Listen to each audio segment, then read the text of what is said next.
മലപ്പുറത്തെ ബി.ജെ.പി. പ്രവർത്തകർ എം.എൽ.എ. ഓഫീസിലേക്ക് നടത്തിയ പ്രതിഷേധത്തിന്റെ സംഘർഷം ബി.ജെ.പി. പ്രവർത്തകരും പോലീസും നേർക്കുനേർ ഏറ്റുമുട്ടി.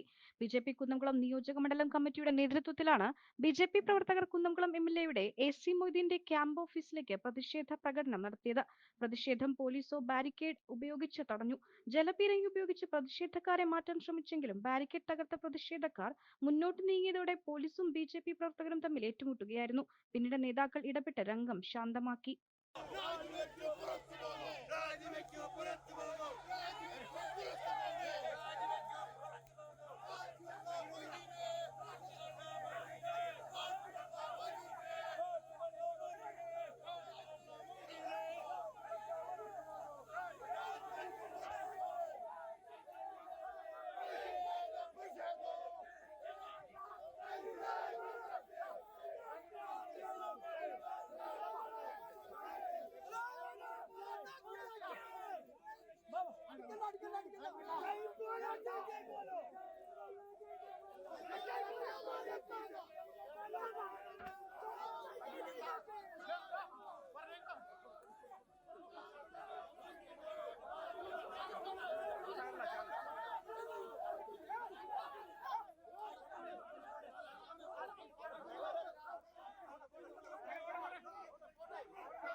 മൂന്ന് പതിറ്റാണ്ടുകളുടെ പ്രവർത്തന പാരമ്പര്യവുമായി നിങ്ങളുടെ സ്വപ്ന ഭവനങ്ങൾക്ക് നിറച്ചാർത്ത് നൽകി Koottanad Shameer traders, Asian paints, Jordan, national paints തുടങ്ങി പ്രമുഖ കമ്പനികളുടെ ഉന്നത നിലവാരമുള്ള പെയിന്റുകൾ അത്യുഗ്രൻ വിലക്കുറവോടെ ഹോൾസെയിൽ റേറ്റിൽ ഷമീർ ട്രേഡേഴ്സിലൂടെ നിങ്ങൾക്കും സ്വന്തമാക്കാം.